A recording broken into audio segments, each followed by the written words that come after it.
This podcast is brought to you by LMU Munich. Okay, we're going to have another interesting talk. Building a startup with Django, founding a startup with Django. It'll be taken by Michael Schilonka. He's the founder of Blueshoe, a web-based agency here in Munich. Please make him welcome. Yeah. Thank you.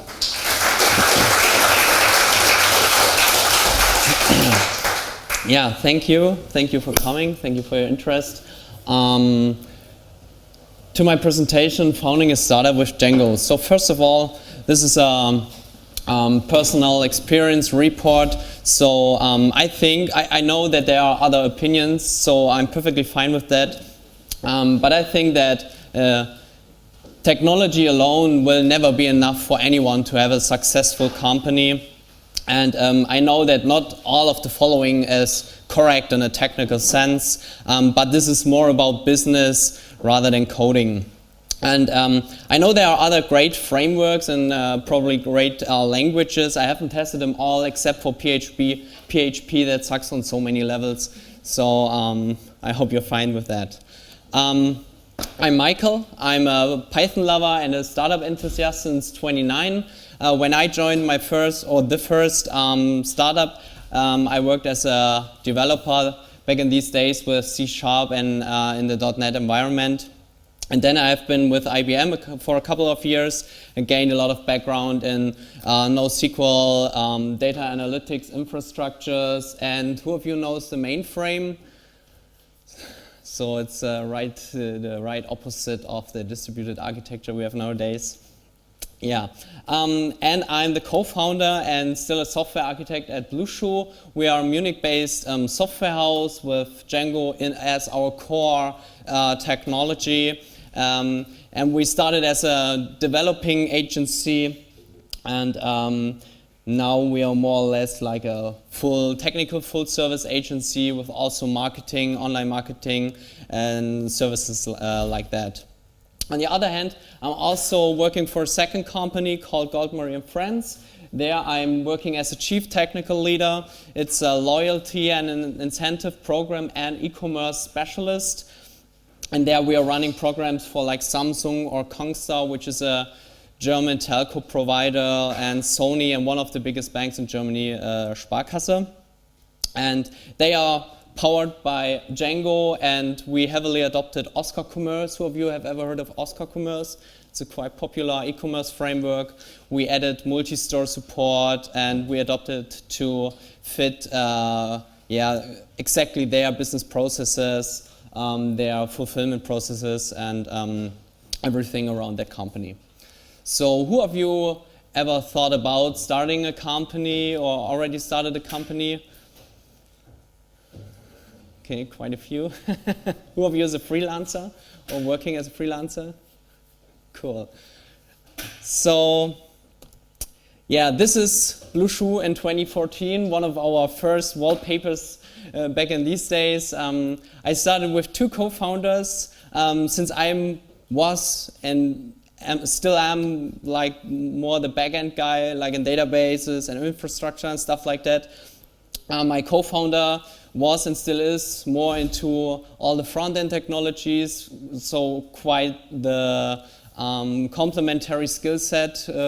And our third co-founder came to us as a marketing and online marketing specialist. So we started out like with a pretty full and set of skills in order to run and start bigger projects.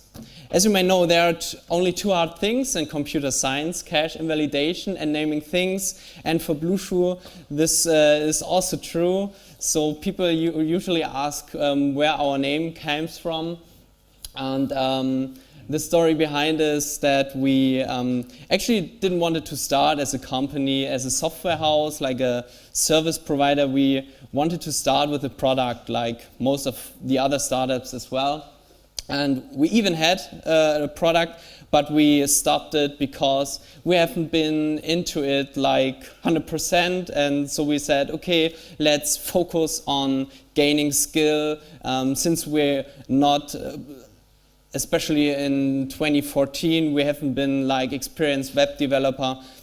or app developer, but we wanted to start our company in exactly this field. And so since these days we started to gain expertise, we learned a lot of things, we decided to use Django, and therefore this is now one of our core technologies. You may know this GIF. I actually didn't, the cat is supposed to move, but I didn't got the GIF working here, so it's like a weird eye movement on the cat. And this is so us when we look at our Django code back from these days.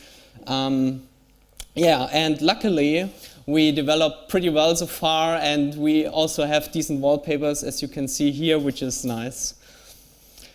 Yeah, so why is Django sexy for startups? As a startup, it's important to not reinvent the wheel over and over again. And so for not just us, but for most of the startup, it's really important to concentrate on the application-specific problems, and every web framework sets out to actually solve this problem. And why is Django, in my opinion, a really great tool for that? So if you have like resources, developer resources, or just a few developer actually, and they are even domain specific, like not those kind of full stack developers who can work on every level in your stack, then it's really useful to have a neat process and of course a structure of the web application's flow. And Django really excels at it. It provides many hooks to plug in your custom code. As you may know, you have these concepts of context processors. You have concepts of middlewares. You have all the signals around, and this is just great to have your custom logic everywhere in. The community is also very great. We see about 3,400 packages on djangopackages.org. So most of the tasks you're gonna face are already solved by anyone else, and you can just go there, take it, and adapt it to your special requirements.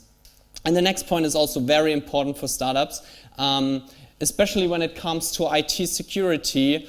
Most startups do have some kind of problems with it because they just try to ship stuff and code and projects and be very happy once they got like a web page up, and once the projects are getting bigger and the customers are getting bigger, IT security is a really issue at this point. So Django enforces security on so many levels, which is very, very handy.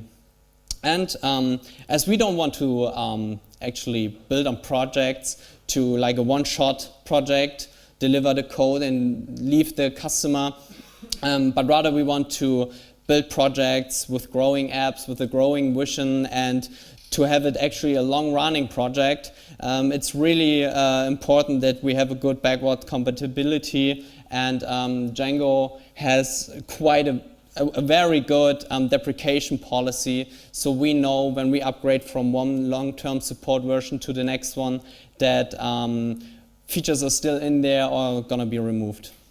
And so we never say exciting and production in one sentence, and I've heard of talks that people find Django quite boring because of that, but for production it's actually quite a good thing. And mind the buzz factor, who of you had heard of the buzz factor? So that means one of your core developers who has like a lot of skill and resources and expertise in just one head, and he runs in front of a bus, you're gonna stop your company because no one can replace him. And I think based on the structure and based on the clear concepts that exist in Django, you can also minimize the buzz factor as well. So in short, Django is rock solid and perfectly fine for mid-sized to large and long-running projects. We're not talking about this PHP WordPress stuff here. This is about larger web applications, content management, and stuff like that. So how do we get started? So we founded a company, and now we actually need to find customers. And for that, we need a sales pitch for Django, because most of the customers actually know PHP, but Django appears to them like some kind of exotic technology, right? And if you're going to go into a sales pitch, the most important phrase is to keep in mind that Django is the most economic framework ever, which has a lot of implications, which I will come to later. But as I said, in around 60% of our customer acquisition talks, we got challenged towards Python on the first and afterwards in Django as well. And most customers, as I said, know PHP, so we show them this Google trend for the keyword PHP, which shows them that relying on PHP in the future will not be as good as maybe taking on Python. And what's about the PHP frameworks? Let's say Send. This is also in Google Trends chart, which you can find on Google Trends. And yeah, this is like proof that taking PHP as the underlying framework or underlying language is not good anymore. I know there are other PHP frameworks which have like also an upward trend, but we don't want to show our customer these frameworks. And also tell people about the services they already know or already use, like YouTube and Dropbox or Spotify. I know not all of them use Django in the back end, but at least there are some components written in Python which needs to be sorted as well. But Pinterest and Instagram and the Washington Post are really great examples for huge Django applications with a lot of traffic, with a lot of content delivered to the customer or to their clients actually. And yeah, these brands are pretty well known and so are good in a in a sales pitch. And if your customer just goes to the Django documentation page on the start page, these 3 bullet points are there. So it's important to transfer the meaning of those bullet points right beforehand, like fast development. Customers usually want to see their project really quickly to set up, really quickly want to see results, maybe a prototype. And I think that with Django, this is true, that you can, for not a small project, but at least mid-sized to larger projects, it's totally worth it setting up a Django and having a prototype also built in it. So then built-in security, that what's especially in Germany is for data-intensive projects really important. We've been facing this point quite a couple of times in our projects because the data privacy law and things like that are really strong in Germany. So we need to align here and build in security right from the beginning as a USP for our framework is working out very well.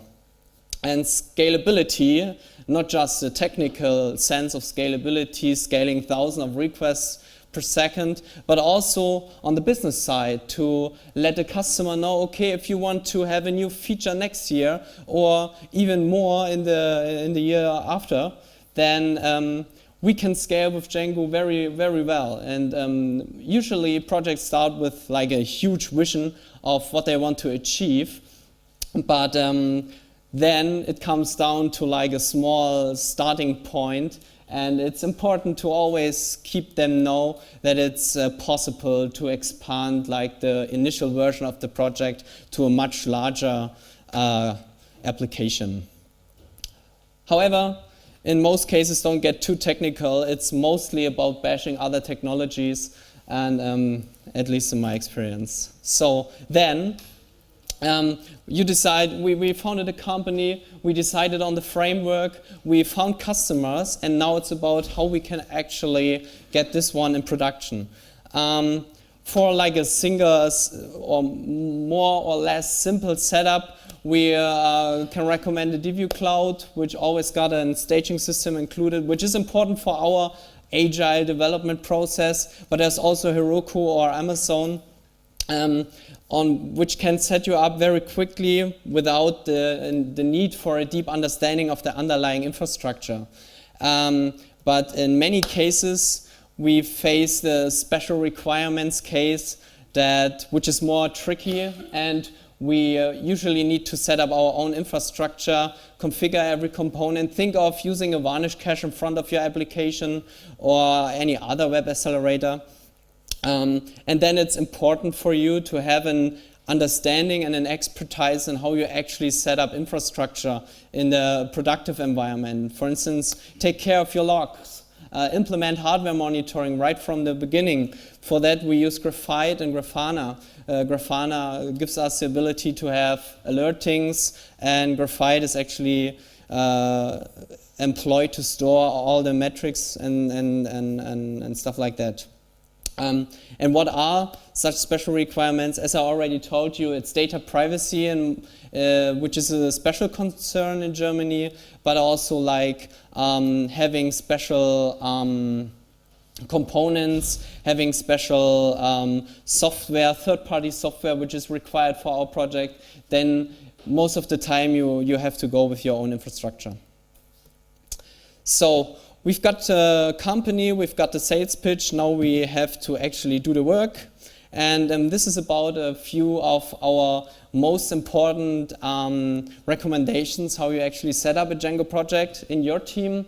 So one very important point is that you get your settings right. Like have a settings file for all of your stages. We recommend like in development, and for development we mainly use Vagrant. You can use Docker as well, but we experienced less problems with Vagrant on every platform like Windows, Mac, and Linux. And get a staging system in order to stay in touch with your customer, and use a decent IDE. We use JetBrains for that purpose, which is really a great IDE and bolsters your productivity enormously. Database modeling. The Django ORM, so the object relational mapping and the migration tool is really a great piece of software, but it's also on the one side it hides complexity, on the other side it poses complexity after the project is getting bigger and bigger. And sometimes people tend to use other databases for their purpose, like a document store or any NoSQL store. We recommend to use Postgres in the first place because in 90% of the use cases, this database will fit your needs. Never start denormalized, and invest a reasonable amount of time in a decent database structure. It's not about just writing a model and having fun with like 3 or 6 or 10 lines of code. Once a project is getting bigger and bigger, this is getting a real issue. And squash your migration as long as it's possible, because rolling out like 20 migration files on a live system can take you a while. Yes, and premature optimization is the root of all evil. That's pretty much what I covered on the last slide, and this is also true for this one. Have a test runner in your pipeline. We use GitLab and GitLab CI for that, which is really simple to set up, and especially the GitLab CI gives you the ability to have a test runner in your setup, to set up Casper.js, to run all your tests automatically, and this whole setup can be done in like 2 days or so. And either start with no caching or a dummy caching backend. We experienced a lot of nasty issues with caching, so this is really a thing which you want to implement in the final stage of your project. Right, and these are kind of Bibles in our offices. 2 scoops of Django, which is more about the programming best practices, and high performance Django is more about infrastructure and getting Django to scale, and hardware monitoring and caching, and a lot of best practices in this field. Yeah, and so you ship the project. you got the customer, you got the sales pitch, you ship the project, your hosting is done. Now it's time for you to spend your spare budget and spare development time on open source project. So don't just draw from it. Try to give back as if it is possible. We do love open source, and we are mainly currently invested in Django CMS open source development. So most of our plugins are in that space. For one, the Django CMS version 2, which we are trying to restore the feature to reversion pages on a simple but yet pragmatic way. But there are a couple of other projects as well. So you're very welcome to contribute to it if you like it. And yeah, so thanks for your attention. And if you have any question, I'm now open to answer.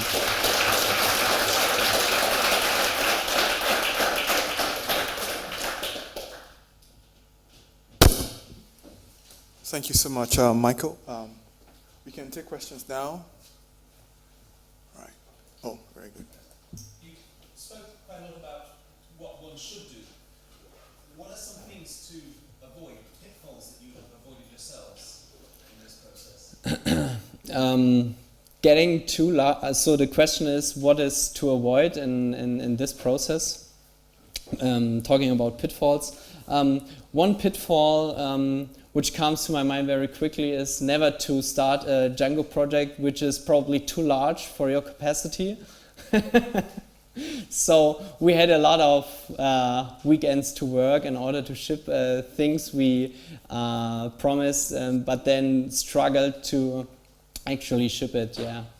So this is like kind of requirements engineering and resource planning things. This is not coupled to Django, I think, but this is one of the greater pitfalls we experience in Blueshoe. Sure. So is everything 100% Django, or did any of your customers convince you that maybe he has a very special case and you kind of ran your rules and maybe did some services around Django in different frameworks, or is like everything is solved in Django? Yeah, since we are specialized to solve our problems with Django, most of our projects actually are implemented in Django. If we think that things are not suitable for that stack, we sometimes get people from the outside to solve this task for us, or we have to say, okay, we can't offer a service here. Yeah. Sure. If we want to start a new small business or startup, Mm-hmm. you say that it's better to find a customer first or develop my idea? So I think you should first sell your service to anyone before you actually start to invest in things. So at least that's what I did, and it turned out to be quite a good idea. So I would recommend to first sell your service, like be much greater than you possibly are, and then start out working on your skill sets. Yeah. So I need to make a prototype with small samples. Yeah, for instance. Can I take one more question? All right. Sure. Where has Django failed to give you what you needed out of the box? Oh, that's a tough question. So, yeah, since I'm a big Django fan. Okay, let me ask it in a slightly different way, since I am also, but what I want to know is, how does Django need to be improved for your use cases? Can you identify some ways? I think it's quite difficult to serve smaller projects because the setup time is, bigger compared to other web frameworks, maybe Flask, for instance. We usually take Flask, in fact, for smaller projects.